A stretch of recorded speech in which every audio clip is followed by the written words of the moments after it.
নমস্কার। বাংলা সেরা গল্পে সবাইকে জানাই স্বাগত। শুরু করছি আজকের গল্প। আজ পড়ে শোনাব গজেন্দ্র কুমার মিত্রের লেখা গল্প স্বপ্ন বা মায়া। তাহলে শুরু করি গল্প স্বপ্ন বা মায়া। ভয় পাওয়ার মতোই পরিবেশ। কলকাতা থেকে বেশ কিছুটা দূরে বিহারের একটি স্বাস্থ্যকর পার্বত্য গণ্ডগ্রাম কল্পনা করুন। স্থানীয় একটা বড় ধাতুর কারখানার জন্যেই যা 12 মাস কিছু কিছু লোক থাকে, নইলে গরমে বা বর্ষায় খাঁ খাঁ করবার কথা। তাও কারখানার একটা নিজস্ব কলোনি আছে, সে একটা শহর বিশেষ। স্থায়ী কর্মচারীরা সেখানেই থাকেন। সেখানে ইলেকট্রিক আলোও আছে, আসল শহরে নেই। যদি অবশ্য শহর বলেন তাকে, মানে আমি যখনকার কথা বলছি তখন ছিল না, সম্প্রতি হয়েছে। এই জায়গায় ধুধু মাঠের ভেতর 35-36 বিঘের বাগান, তার মধ্যে একটা বড় বাংলো ও গুটি 2 আউট হাউস। কবে কোন মান্ধাতার আমলে বার্ড কোম্পানির কোনো সাহেব এখানে এই বাড়ি তুলে আফিস কাম রেসিডেন্স বানিয়েছিলেন। আজও এটা তাই বার্ড কোম্পানির বাংলো বলে চলছে। এখন আর অতটা মাঠ নেই, চারদিকে বেশ কখানি বাংলো হয়েছে। তার মধ্যে 2-1টায় স্থায়ী বাসিন্দাও থাকেন কেউ কেউ। খানিকটা সিনেমাও হয়েছে একটি, অর্থাৎ চেঞ্জার বাবুরা এলে পুজো থেকে ফাল্গুন চৈত্র মাস পর্যন্ত নিয়মিত একটা করে শো হয়। বাকি সময়টায় ওরা মধ্যে মধ্যে ফিলার দিয়ে দেখেন 1-8 দিন, লোক না হলে আবার বন্ধ রাখেন। সে সময় এসব কিছু ছিল না। বাংলোর চারিদিকে মাঠ, 2-1টা আগাছা, বহু দূরে দূরে 1-2 বাংলো, তাতেও সব সময় ভাড়া থাকে না। ওদিকে একটা ছোট পাহাড়, সেখানে বেশ কটি প্রেমিক যুগল গলায় দড়ি দিয়েছে। আর এদিকে মানে পূব দিকে এগিয়ে এসে রেলের লাইন। লাইনের এপাশে নতুন একটা বাংলো হয়েছে সবে, তাতে লোক থাকে না। আর একটা টিন বাংলোয় 1 ঘর উদ্বাস্তু পাঞ্জাবিরা এসেছেন। ওপারে একটা বাঙালির বাড়ি, লাল বাংলা নাম, সেইখানেই আমাদের উষা বৌদিরা ভাড়া থাকতেন, এক পাশের একটা অংশে। উষা বৌদিরা মানে বিধবা উষা বৌদি, তাঁর অতিবৃদ্ধ শ্বশুর আর একটি চিররুগ্ন দেওর। বাকি বাড়িটা, বাড়িওয়ালার অংশ খালিই থাকে প্রায় 12 মাস। এই লাল বাংলা ছাড়া এদিকে আর বাড়ি নেই। একটা ছোট্ট মুদির দোকান আছে, যা সকালে ঘন্টা 3-4 এবং বিকেলে ঘন্টা 2 খোলা থাকে। আর আছে এক উড়িয়া ঠাকুরের পানের দোকান। সে দোকানের মালিককে ঘিরেও বেশ একটা রহস্যের জাল বোনা আছে। অনেক প্রবাদ, সে নাকি নানা রকম গুণতুক ও মন্ত্রতন্ত্র জানে। ঠাকুরটিকে এখানকার অধিবাসীরা বেশ ভয়ের চোখে দেখে। ঠাকুরের অধীনে নাকি গুটিকতক ভূত প্রেত আছে, ইচ্ছা মতো তাদের দিয়ে সে মানুষের অনিষ্ট করতে পারে। ব্যাস এই পর্যন্ত। লাল বাংলার সামনে দিয়ে রাস্তাটা চলে গেছে ওই কারখানা শহরে। সে পথ ধরে বহু দূরে গেলে তবে 2-1টা বাড়ি দেখা যায়। অবশ্য এই লাল বাংলার পিছনে নদীর ধার ঘেঁষে বেশ একটা ঘন বসতি আছে, বাঙালির, আদিবাসীর এবং ভাগ্যান্বেষী কয়েক ঘর গোয়ালা ও মারোয়ারির। কিন্তু সে বেশ খানিকটা পিছনে, ডাকলে হঠাৎ কেউ বেরিয়ে আসবার সম্ভাবনা নেই। এ হেন বার্ড কোম্পানির বাংলোর এক আউট হাউসে থাকতেন বিধুবাবুরা। বিধুবাবুর বয়স তখন 90 পেরিয়ে গেছে। তার ছেলেরা সবাই কৃতী, সেই জন্যেই কেউ কলকাতায়, কেউ জব্বলপুরে, কেউ সারেন্ডায়। সেসব জায়গায় বিধুবাবুর শরীর ভালো থাকে না বলে তাঁরা বাবাকে বাড়ি ভাড়া করে এখানে রেখেছেন। ছোট ছেলে ভবেশবাবুর পয়সা বেশি, তিনি এখানে একটা জমি কিনে বাড়ি শুরু করেছেন, বাবার যাতে থাকার সুবিধা হয়। এই নিচু আউটহাউসটা বিধুবাবু বা তার ছেলেদের কারও পছন্দ নয়। নেহাত এপাশের মাঠে বাড়ি হচ্ছে, কন্ট্রাক্টরদের হাতে ভার, তবু বিধুবাবু অল্প স্বল্প দেখাশোনা করতে পারবেন বলেই এখানে আছেন। এখানে তখন থাকেন বিধুবাবু। তাঁর বয়স 92 কি 93। তাঁর বড় ছেলের মেজ ছেলে কানাই, বয়স বছর 27। তার সদ্য বিবাহিতা স্ত্রী, বয়স 18-19। আর ভবেশবাবুর একটি মেয়ে রমলা, বয়স আরও কম, 14-15। আর থাকে একটি বাঙালি চাকর, সেও খুব প্রবীণ নয়, বয়স 25 থেকে 30-এর মধ্যে।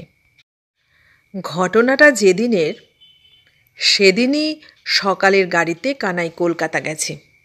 পরের দিন তার একটা ইন্টারভিউ। সে ইঞ্জিনিয়ারিং পাশ করে বসে আছে, বিলাত যাবার ইচ্ছা। ইন্টারভিউটা সেই সম্পর্কিত।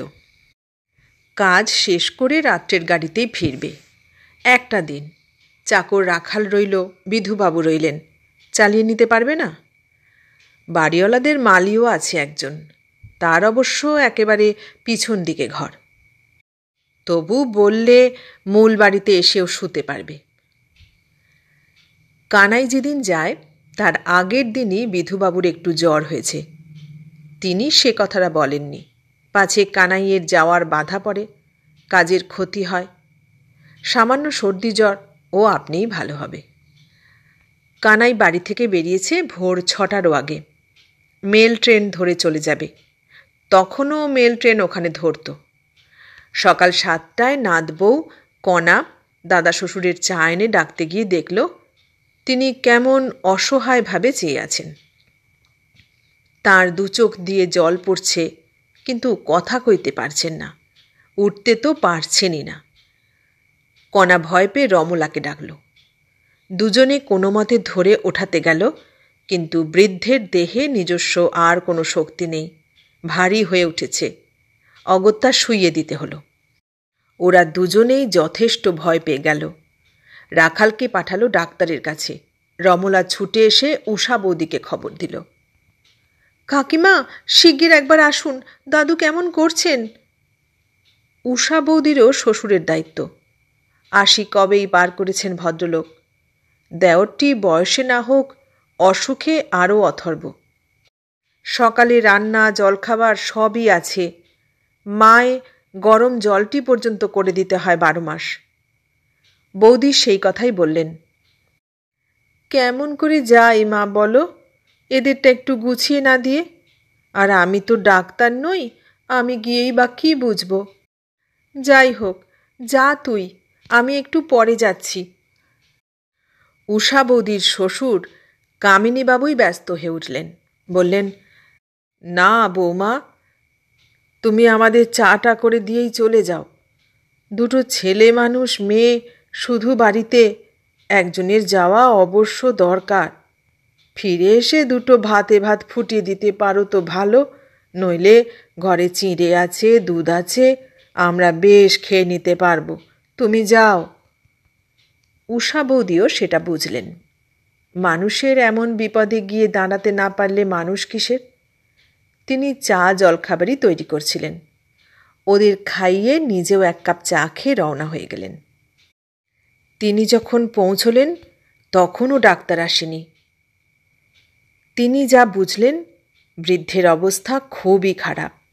হাত পা ঠান্ডা হয়ে গেছে, কপালে ঈষৎ চটচটে ঘাম, হাঁপড়ের মতো নিঃশ্বাস পড়ছে, দৃষ্টি স্তিমিত। উষা বৌদি আবারও রাখালকে পাঠালেন একবার ডাক্তারের কাছে, কিন্তু ডাক্তারও স্বাধীন নন। ভোর থেকে তাঁর দৌড়েও বহু লোক ধর্ণা দেয়। যে কটা খুব জরুরি কেস সেরে আসতে আসতেও 10টা বেজে গেল। এসে রোগীর দিকে চেয়ে তিনিও ঘাড় নাড়লেন।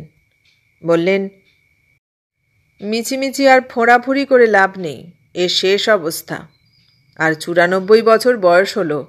ওরা যতই বলুন কম, আমি ওকে সার্টিফিকেট লিখে দিয়েছি, আসল বয়স আমাকে বলেছেন। কতদিন আর ধরে রাখবেন বলুন? শেষ তো একদিন হবেই।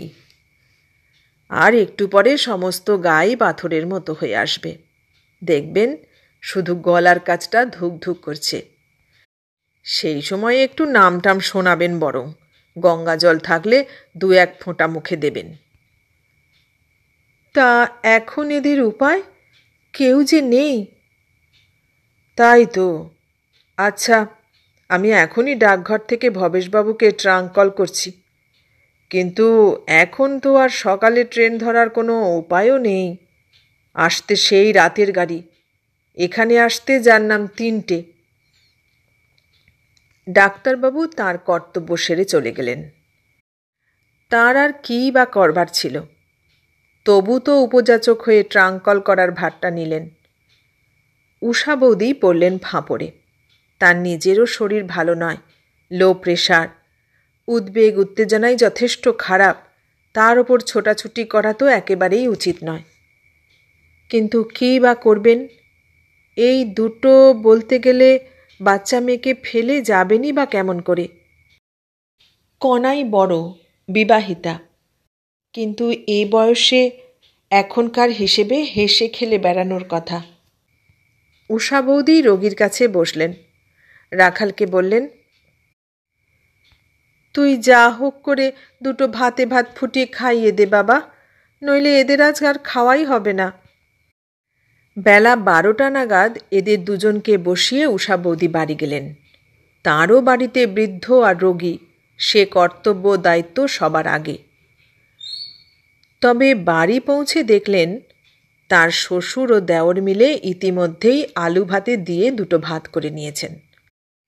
বৌদি স্নান সেরে তাদের খেতে দিয়ে নিজেও 2টি ভাত মুখে দিয়ে ঘণ্টাখানেকের মধ্যেই ফিরে এলেন। কিন্তু ততক্ষণে বৃদ্ধ মারা গিয়েছেন। রমলা বলল, বোধহয় এখনো 5 মিনিট হয়নি। গলার কাছটায় ধুক ধুক করছিল, এখন তো আর করছে না। তাতেই বুঝতে পারলুম শেষ হয়ে গেল। তবু রাখালকে ওরা পাঠিয়েছিল ডাক্তারের কাছে। তিনিও এসে পড়লেন। হেঁট হয়ে মিনিটখানেক দেখেই চাদরটা টেনে মুখে চাপা দিয়ে দিলেন। আর কিছু বললেন না, বলার দরকারও রইল না। এবার সবচেয়ে বড় প্রশ্নটা দেখা দিল সৎকারের। ডাক্তারবাবু বললেন, লোক আমি এখনই জোগাড় করে দিতে পারি। স্কুলে খবর দিলেই মাস্টারমশাইরা এসে যাবেন। ছেলেরা আছে, আমার পাড়াতেও ব্রাহ্মণ ছোকরা আছে 2-3 জন। সন্ধ্যের আগেই কাজ সেরে ফেলতে পারবে। উষা বৌদি বললেন, কিন্তু যার 3 ছেলে 7 নাতি বিদ্যমান, সে আপনার লোকের আগুন পাবে না এ কখনো হয়? আপনি তো খবর দিয়েছেন, ওরা কেউ আসুক না। কিন্তু কি যে আপনারা বলেন সব, বাসি মরা নাকি হবে না? রাত পোহালে হবে। ভবেশবাবু কি কানাইরা যদি 3টের মধ্যে এসে যায় আর তখনই নিয়ে যাওয়া হয়, তাহলে আর সে প্রশ্ন উঠবে না। নইলে তারাই বা কি বলবে? বলবে আমরা কেউ এলুম না, আপনারা 7 তাড়াতাড়ি কর্তাত্ব করতে গেলেনই বা কেন? আর সত্যি, পুরুষ একজনও নেই, 2টি খুকি মেয়ে, তারা কি জানে কি বা করতে পারে? তবে সেই কথাই থাক। আমি হেডমাস্টার মশাইকে বলে রাখছি, উনি 2-1 জন মাস্টারমশাই কি ওপরের ক্লাসের 2-4টে ছেলেকেও বলে রাখতে পারবেন। আয়োজনও যা কিছু করার করে রাখতে পারবেন। বাঁশ টাস কাটিয়ে ওরা বরং স্টেশনেই অপেক্ষা করবে ওই ট্রেনটার সময়। ভবেশবাবু বা আর যারা আসেন তাদের নিয়ে চলে আসবে, তাহলে ভোর হবার আগেই বার করতে পারবেন।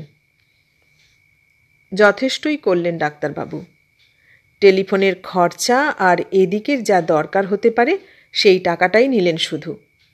এরা অনেক পীড়াপিড়ি করা সত্ত্বেও ফিয়ের টাকা নিতে রাজি হলেন না। বললেন, চিকিৎসাই করলুম না, কি ফি নেব? এছাড়া তিনি আর বেশি কি করতে পারেন? এখন থেকে সেই রাত 3টে অবধি যে অস্বস্তিকর প্রতীক্ষা, তার সাথী কই? লজ্জাতেই সে কথাটা বলতে পারলেন না এরা। রাখাল আছে, মালি আছে, সেই যা ভরসা। উষা বৌদি বিকেল 4টে নাগাদ রাখালকে দিয়ে চা করিয়ে খাওয়ালেন এদের। খাবারও কিছু তৈরি করতে বললেন। বললেন, সব যতক্ষণ না দাহ হচ্ছে ততক্ষণ অশৌচ লাগে না, তোরা খেয়ে নে, কোনো দ্বিধা করিস না। তারপর ওদের একটু খবর নিয়ে আসি বলে আর একবার বাড়ি গেলেন। স্নান করে চা তৈরি করে খেয়ে এদের খাইয়ে রাত্রে চিঁড়ে দুধের ব্যবস্থা করে রেখে লাল বাংলার বুড়ো মালিকে বাড়ির মধ্যে শুতে বলে আবার চলে এলেন। শ্বশুরমশাই তাড়া লাগিয়ে পাঠালেন আরও, বৌমা তুমি যাও, আমরা ঠিক থাকবো, তার জন্যে কিছু ভেবো না। ওদিকে কচি মেয়ে দুটো বোধহয় এতক্ষণ ভয়ে কাঠ হয়ে গেল। বৌদিও ছুটতে ছুটতেই প্রায় এসে পৌঁছলেন, কিন্তু ফটকে ঢোকার আগেই কেমন যেন নিজের মনের মধ্যেই একটা ধাক্কা খেলেন। জনবিরল মাঠে সেই প্রায় সন্ধ্যায় কোনো মানুষের দেখা পাবেন ও বাড়ির মালি বা চাকর ছাড়া আশা করেননি। দূর থেকেই দেখলেন ফটকের পাশের ঝোপমতো গাছগুলোয় ছায়ায় কে যেন দাঁড়িয়ে কেমন সন্দেহজনকভাবে উঁকি মারছে। অন্যত্র এ দৃশ্য দেখলে চোর ভাবতেন, কিন্তু এখানে এখনো পর্যন্ত ও বস্তুটির তেমন বহুল প্রচলন হয়নি, মানে চুরির, তাই বুকের মধ্যেটায় অকারণেই একটু ছ্যাঁত করে উঠল। তবু তিনি আরও দ্রুতই এগিয়ে এলেন। কাছে এসে মানুষটাকে দেখে তাঁর সেই অজ্ঞাত আশঙ্কার ভাবটা বাড়ল বই কমল না। পানওয়ালা ঠাকুর, ও লোকটা এখানে কি করছে? অমন চোরের মতো ছোঁক করে বেড়াচ্ছে কেন? বুকের মধ্যে গুড়গুড় করছে, যেন ঢেঁকির পার পড়ছে ভয়ে। তবু জোর করেই সহজ হবার চেষ্টা করলেন বৌদি। প্রশ্ন করলেন, ঠাকুর কি মনে করে এখানে? সহজ হওয়া এ অবস্থায় অবশ্য সহজ নয়, তাই কণ্ঠস্বর বেশ একটু রুক্ষই শোনাল। আগে না, কোনো দরকার নেই, এমনি। শুনলুম বুড়ো বাবুটা নাকি মারা গেছেন। তুমি কার মুখে শুনলে? এবার স্পষ্টই সন্দিগ্ধ হয়ে ওঠে বৌদির গলা। এরই মধ্যে কে যেন বলছিল মা, কত বাবুই তো আসে সিগারেট কিনতে, তাই বলি যে যাই, খবর নিয়ে আসি, যদি লোকজনের দরকার হয়। ব্রাহ্মণ তো, আমরাও ব্রাহ্মণ, আমাদের এটা দায়িত্ব। না, তেমন দরকার হবে না, লোকজনের ব্যবস্থা হয়ে গেছে, বাবুর ছেলে কি নাতি এসে পৌঁছলেই নিয়ে যাওয়া হবে। আর কোনো কথার অবকাশ না দিয়ে উষা বৌদি ঠাকুরের মুখের ওপরেই ফটকটা বন্ধ করে ভেতরে চলে গেলেন। তখনও দিনের আলো বেশ আছে, তবু দেখা গেল কণা এরই মধ্যে হ্যারিকেন জেলে ঘরে ঘরে আলোর ব্যবস্থা করে ফেলেছে। বৌদিকে দেখে ওরা মনে বল পেল, কিন্তু তিনি কাকে দেখে ভয় পান? বিশেষ সন্ধ্যা যত গভীর হয়ে আসতে লাগল, বাগানের দৈত্যদানর মতো বড় বড় গাছগুলোর ছায়ায় অন্ধকার যত জমাট বাঁধতে লাগল, আকাশের গা থেকে দিনের শেষ চিহ্নটুকু মুছে গিয়ে একে একে তারার চুমকি ফুটে উঠল, ততই লো প্রেশারের রোগী উষা বৌদির বুকের বল ও মনের জোর কমে আসতে লাগল। বুকের মধ্যে যেন ঢেঁকির পার পড়ছে তাঁর। ফলে মৃতের বাড়ি কিছু খাবেন না মনে মনে এমনই একটা অস্পষ্ট সংকল্প থাকা সত্ত্বেও রাত 8টা নাগাদ রাখালকে দিয়ে 1 কাপ চা করিয়ে খেলেন।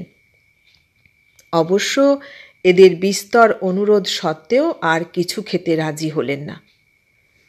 ওরাও সন্ধ্যার আগেই যা একটু খেয়ে নিয়েছিল চায়ের সঙ্গে, আর কিছু খেল না।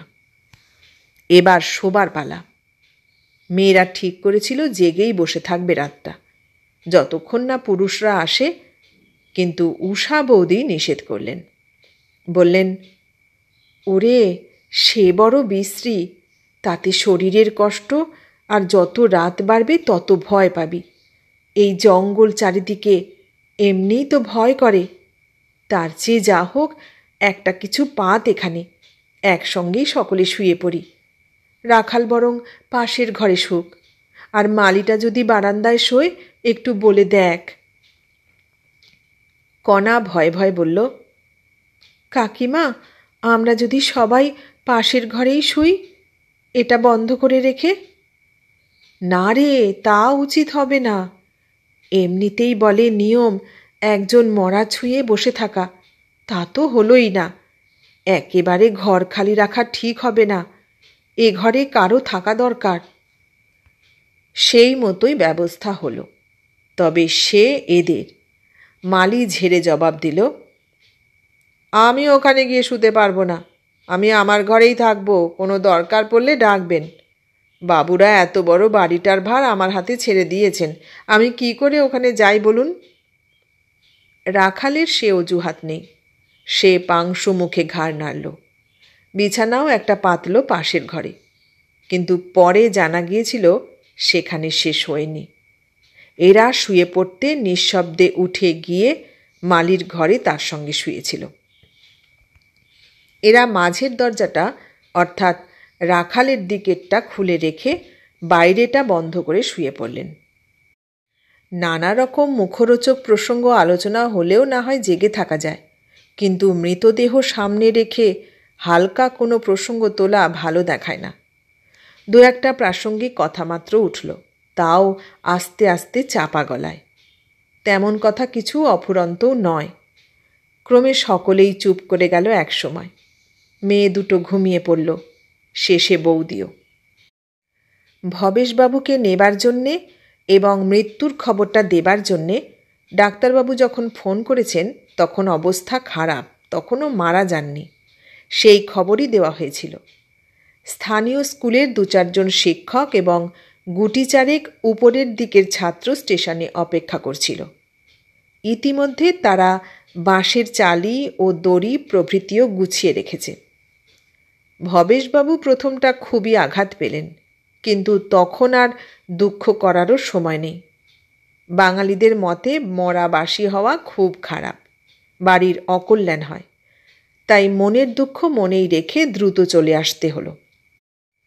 কিন্তু বাংলোর গেট খুলে ভেতরে ঢুকে মোরাম আর কোয়ার্জের টুকরো ফেলা পথে খানিকটা এগিয়ে যেতেই নজরে পড়ল একটা কি সাদা মতো ঘাসের ওপরে পড়ে আছে।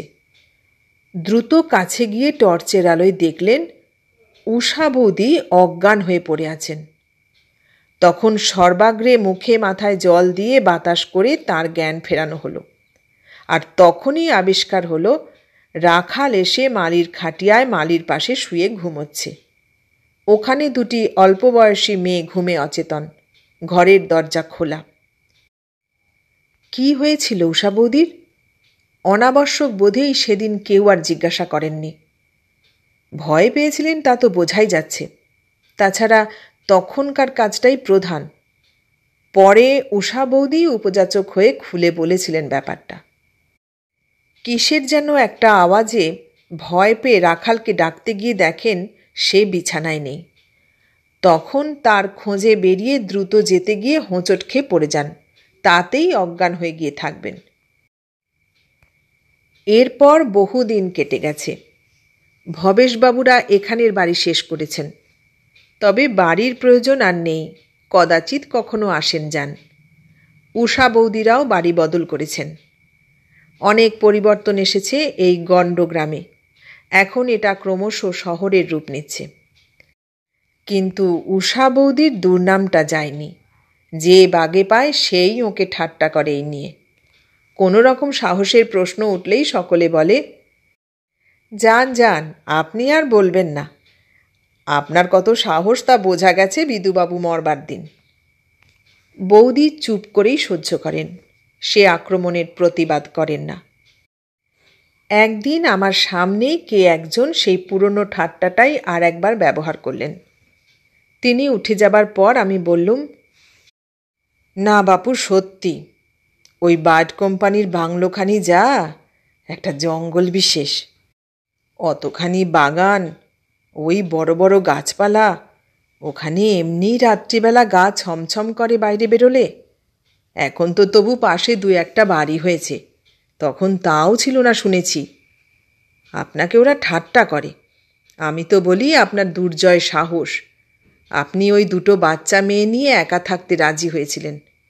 আমি তো পুরুষ মানুষ, আমার অন্তত সাহসে কুলোতো না ওইভাবে একা থাকতে।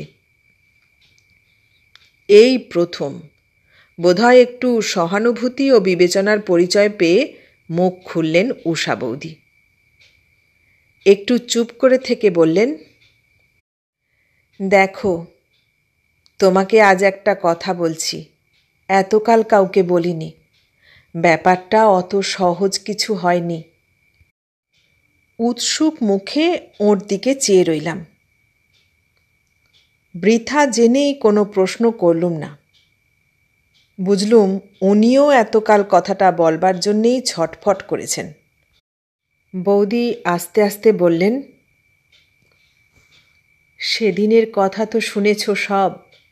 মেয়ে দুটো ছেলে মানুষ, ওরা যতই ভয় পাক, ওদের স্বাস্থ্য ভালো, ওরা সহজেই ঘুমিয়ে পড়ল। কিন্তু আমার চোখে ঘুম এলো না। দুর্বল শরীর, পেটে কিছু পড়েনি, তবুও ঘুম আসতে চায় না। জেগে চোখ বুজে শুয়ে আছি, কত কি শব্দ হচ্ছে শুনছি আর চমকে চমকে উঠছি। সত্যি বলছি ভাই ঠাকুরপো, রাত্রে বাগানে যে এত রকমের আওয়াজ হয় তা কখনো জানতুম না। পাখির আওয়াজ তো আছেই, বোধহয় বুনো শিয়াল কি কুকুর বেড়ালেরও যাওয়া আসা আছে। শুকনো পাতার ওপর দিয়ে যারা চলে গেলে সরসর আওয়াজ হয়, তাদের কথা বলবো না এই সন্ধেবেলা। তবে এসব শব্দগুলো তো জানি না এমন কত কি শব্দও যে শুনলুম সেদিন। তার মধ্যে একটা বুঝতে পেরেছিলুম, বেতবনের কটকট শব্দ। ওটা নাকি আপনিই ওঠে মধ্যে মধ্যে। যাই হোক, এইসব নানান শব্দ কানে যাচ্ছে আর যেন হাত পা ঠান্ডা হয়ে আসছে। আমি সাহসী নই, কোনো দিন বড়াইও করিনি। নেহাত কারে পড়েই সেদিন থাকতে হয়েছিল। একবার তখন মনে হচ্ছে ছোট দুটোকে ডেকে তুলি, তিনজনে খানিকটা হাউ হাউ করে শব্দ করলেও বোধহয় মনে জোর পাই। নেহাত লজ্জাতেই ডাকতে পারছিলুম না। এইভাবেই কাঠ হয়ে পড়ে আছি। এমন সময় এমন একটা শব্দ কানে এলো, যা বাইরেকার কোনো শব্দ নয়, ঘরের ভিতরকারই। আমার মনে হলো ওই তক্তপোষটাই মচমচ করে উঠল। পুরনো তক্তপোষ, নড়লে মচমচ শব্দ হবেই, কিন্তু নড়বে কেন? খুব সামান্য শব্দ, হয়েই মিলিয়ে গেল, কিন্তু স্পষ্ট যে তাতে সন্দেহ নেই। অথচ আমারও এমন অবস্থা নয় যে একবার মাথাটা তুলে দেখব। তখন মনে হচ্ছে যে ভয়ে যদি অজ্ঞান হয়ে যেতুম তো ভালো হতো। অজানা অস্পষ্ট ভয়ের এই যন্ত্রণা সইতে হতো না। মিনিট 5-7 বাদ সবে বুকের তোলপাড় ভাবটা একটু কমেছে, আবারও সেই রকম শব্দ, এবার আরও স্পষ্ট। কি যেন আস্তে আস্তে সন্তর্পণে তক্তপোষটায় উঠে বসছে। এ বাড়িতে এর আগেও অনেকবার এসেছি। বুড়ো এই চৌকিটাতেই শুয়ে থাকতেন বা বসে থাকতেন। নড়লে চড়লেই এমন শব্দ হয় বরাবর। তবে তাই বলে আজ নড়বে কেন? কেন যে তাও দেখার শক্তি নেই। পাথর হয়ে গেছে হাত পা। বুকের মধ্যে এতক্ষণ যে ঢেঁকির পাড় পড়ছিল তাও যেন থেমে এসেছে। নিঃশ্বাস নিতে পারছি না, এমনই কষ্ট। কিন্তু না, আর না। ভাবলুম আমি, এ কষ্ট আর সহ্য হয় না। নিজেকে যেন একটা ঝাঁকানি দিয়েই উঠে বসলুম এক টানে। ঘরে হ্যারিকেনটা জ্বলছিল বেশ পুরোপুরি, মোটামুটি আলো আছে। কোনো মতে তেমনি মরিয়া হয়ে চেয়ে দেখলুম তক্তপোষ খালি, চাদরটা একপাশে পড়ে আছে শুধু, মানুষটার কোনো চিহ্ন নেই। বিশ্বাস করো তুমি ঠাকুরপো, স্পষ্ট, বেশ ভালো করেই দেখেছি, 2-3 বার চোখ রোগড়ে। তখনই যে কেন হার্ট ফেল করলো না, এইটে আজ পর্যন্ত বুঝতে পারিনি। ডাক্তার বলে আমার হার্ট দুর্বল। সেদিন দেখলুম ওরা কিছু জানে না। সেদিন আমি যে অবস্থা থেকে বেঁচে ফিরে এসেছি, লোহার হার্ট না হলে মানুষ পারে না। তখন আর আমার মাথার ঠিক ছিল না। কি করব? প্রথমটা মনে হলো চিৎকার করে উঠি, এদের ডাকি, কিন্তু গলা দিয়ে কোনো আওয়াজই বেরোলো না, বারবার চেষ্টা সত্ত্বেও। ভাগ্যিস বেরোয়নি। আজ ভাবি, মেয়ে দুটো উঠে ওই দৃশ্য দেখলে হয়তো পাগল হয়ে যেত, নয়তো চিরকালের মতো হিস্টেরিয়া রোগ জন্মাতো ওদের। কিন্তু তখন আর ও ঘরে থাকার সাধ্য আমার নেই। টলতে টলতে কোনো মতে ছুটে পাশের ঘরে এলুম। দেখি রাখালও নেই, বিছানা খালি, দোর খোলা, দুটো দরজাই হাট করা। টর্চ খুঁজে দেখব কি আলোটা তুলে নেব, এসব কোনো শক্তিই ছিল না আমার। মাথাতেও কিছু আসছিল না। কি করছি, কি করব, কিছুই জানি না। সেইভাবেই টলতে টলতে বেরিয়ে পড়েছি। বোধহয় এখন মনে হচ্ছে মালির ঘরের কথাটাই অস্পষ্টভাবে মনের মধ্যে ছিল। তবে একটা রক্ষে, বাইরেটা তত অন্ধকার নয় যতটা আমি ভেবেছিলাম। সেটা যে শুক্লপক্ষ যাচ্ছে আমার খেয়াল ছিল না। সপ্তমী হবে কি ষষ্ঠী, তখনও চাঁদ পুরোপুরি অস্ত যায়নি। তখনও একটু আধটু আলোর রেখা লম্বা ইউক্যালিপটাস গাছগুলোর মাথায় লেগে, তারই একটা আবছা আলোর আভাস নিচেও এসে পড়েছে। তাতে আর কিছু না হোক, কোয়ার্জের সাদা রাস্তাটা দেখা যাচ্ছে। অবশ্যই সে আলোর সুবিধেও যেমন, অসুবিধেও তেমনি। আলো আঁধারিতে চারদিকের গাছেই মানুষ দেখছি।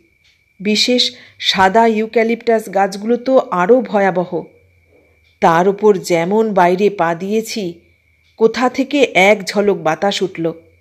চারিদিকের গাছপালাগুলো যেন একসঙ্গে ফিসফিস করে কি বলে উঠল, যেন সাবধান করে দিতে চাইল আমাকে। আর হেসো না ভাই, সেই মুহূর্তে আমার মনে হলো যে হাওয়া নয়, কার একটা নিঃশ্বাসই বয়ে গেল, অশরীরী কোনো আত্মার। তখন আর আমার কোনো হুঁশ নেই। দিকবিদিক জ্ঞানশূন্য হয়েই ছুটেছি। এখন ঠিক বলতে পারছি না, তবে মনে হয় ফটকের দিকেই ছুটেছিলুম, হয়তো মালিকে ডেকে তুলব বলেই। কিন্তু খানিক দূর গিয়েই মনে হলো পথের ওপরেই একটা মানুষ দাঁড়িয়ে, আমার দিকে পেছন ফেরা, ফটকের দিকে মুখ। সেও যেন ওই ফটকের দিকেই চলেছে। প্রথমটা মনে হয়েছিল চোর, সে ওই এক লহমার জন্যে, যেন একটু ভরসাও হয়েছিল সেই কারণে। কিন্তু তারপরই মনে হলো এখানের চোর তো এমন ফর্সা জামা কাপড় পরা হবে না। আর সঙ্গে সঙ্গেই মনে হলো এই ধুতি, এই গেঞ্জি, এই চলার ধরনটাও যেন আমার বিশেষ পরিচিত, ওই বৃদ্ধের মতোই। আর আমি থাকতে পারলাম না। লোকে বলে মরিয়ার সাহস, আমারও বোধহয় সেই রকম একটা কিছু হয়ে থাকবে। খুব চেঁচাবার চেষ্টা করলুম, তেমন গলার আওয়াজ বেরোলো না। তবু শব্দ একটা হলো। বলে উঠলুম, দাঁড়ান। সঙ্গে সঙ্গেই এতক্ষণ পরে মনে পড়ে গেল ইষ্টমন্ত্রের কথা। গুরুদেব বলেছিলেন, বিপদে সংকটে রোগে ভয়ে সকল অবস্থাতে স্মরণ করো, সব ভয় সব বিপদ কেটে যাবে। সে কথাটাও মনে পড়ল। মনে মনে একবার সে মন্ত্র উচ্চারণ করে নিয়ে আবারও বলে উঠলুম, দাঁড়ান। আপনি যদি বেঁচে থাকেন তো আমার সঙ্গে কথা বলুন, এমন করে সকলকে মিথ্যে ভয় দেখাবেন না। আর যদি দৈহিক নিয়মে মৃতই হন, দয়া করে আপনার বিছানায় গিয়ে শুয়ে পড়ুন। আমার ইষ্ট দেবতার নাম করে বলছি, বাইরে যাবার চেষ্টা করবেন না, আমাকে ভয় দেখাবারও না। আমি মনে মনে আমার ইষ্টমন্ত্র স্মরণ করে যাচ্ছি, আমার অনিষ্ট করার সাধ্য আপনার নেই। এখন একবার মনে হয় ঠিক এতগুলো কথা গুছিয়ে সত্যিই বলতে পেরেছিলুম কিনা সন্দেহ। তবে তখন ঠিকই মনে হয়েছিল যে বললুম। অন্তত আমার কথা তার কানে পৌঁছেছিল। তিনি আগেই থেমে দাঁড়িয়ে পড়েছিলেন। এবার আস্তে আস্তে ফিরলেন আমার দিকে। দেখার কোনো অসুবিধা হলো না। ঠিক সেখানটায় কি এক বিচিত্র কারণে খানিকটা আলো এসে পড়েছিল গাছের ফাঁক দিয়ে। সত্যি বলছি ঠাকুরপো, তুমি বিশ্বাস করো, এমন ভয়ঙ্কর মূর্তি আর কখনো দেখিনি, কল্পনাও করতে পারিনি। বিধুবাবু ঠিকই, কিন্তু সেই সৌম্য শান্ত বৃদ্ধ ভদ্রলোকটি কোথায়? বিধুবাবুর সামনের কটা দাঁত তখনও ছিল, দাঁতগুলো একটু বড় বড়। এখন দেখলাম ওপর নিচের ঠোঁটগুলো কেমন যেন গুটিয়ে ছোট হয়ে গিয়ে দাঁতগুলো বীভৎসভাবে বেরিয়ে পড়েছে। ছেলেবেলায় এক ডাক্তারখানায় কঙ্কাল দেখেছিলুম, সেই রকম দাঁত বের করা মনে হলো। আর সেই সঙ্গে চোখ দুটো বিস্ফারিত, স্থির, যে কুটোরগত চোখের সঙ্গে আমাদের পরিচয় ছিল, সে চোখ এ চোখ নয়, এ কোনো মানুষের দৃষ্টিও নয়। ঠিক সেই মুহূর্তেই মনে হলো যেন ফটকের বাইরে কে হেসে উঠল একটু। কৌতুকের কি ব্যঙ্গের তা জানি না, শুধু এইটুকু মনে আছে, হাসিটা যেন কেমন কেমন, কতকটা অপ্রাকৃত গোছের। আমার বাসার সামনে যে পানের দোকানটা ছিল, তার মালিককে যেন ওই রকমভাবে হেসে উঠতে শুনেছি, তার আগেও তার পরেও কয়েকবার। যতবারই শুনেছি বুকের মধ্যেটা যেন আতঙ্কে ছ্যাঁত করে উঠেছে। আর আমি সামলাতে পারলুম না নিজেকে।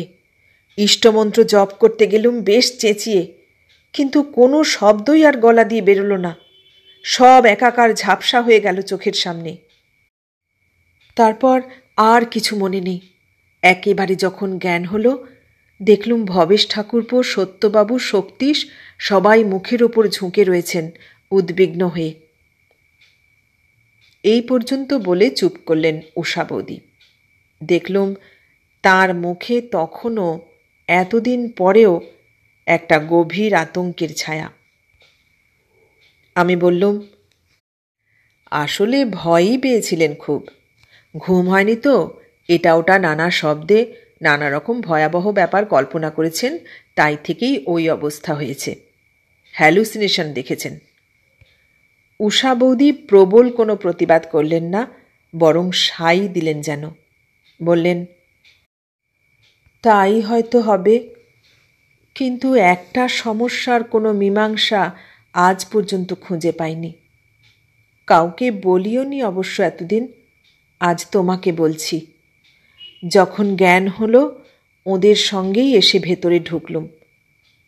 তখনই ঠিক ও ঘরে ঢুকতে দেননি ওরা, কিন্তু বিছানা থেকে নামাবার সময় আমি ঘরে গিয়েছিলুম। কি দেখলুম জানো?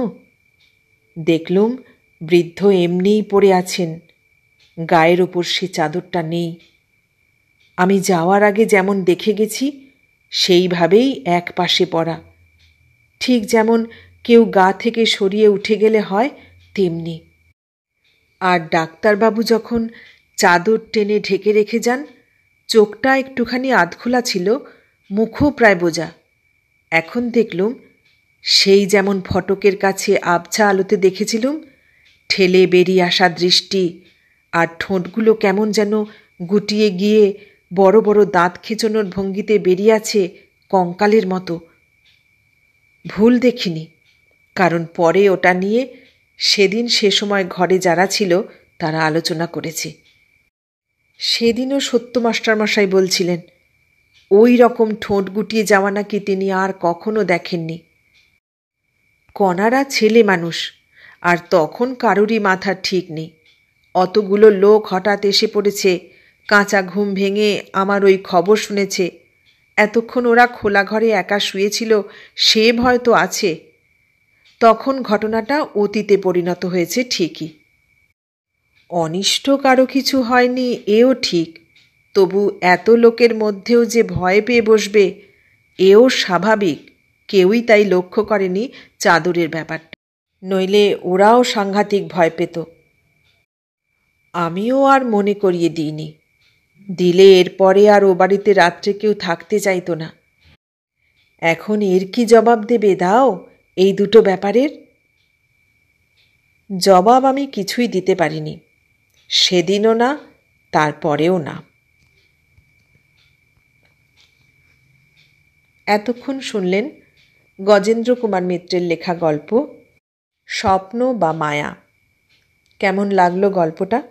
ভালো লাগলে লাইক, কমেন্ট, শেয়ার করবেন, আর নতুন বন্ধু হলে সাবস্ক্রাইব করার অনুরোধ রইল। সবাইকে অনেক ধন্যবাদ জানিয়ে আজ এখানেই শেষ করলাম।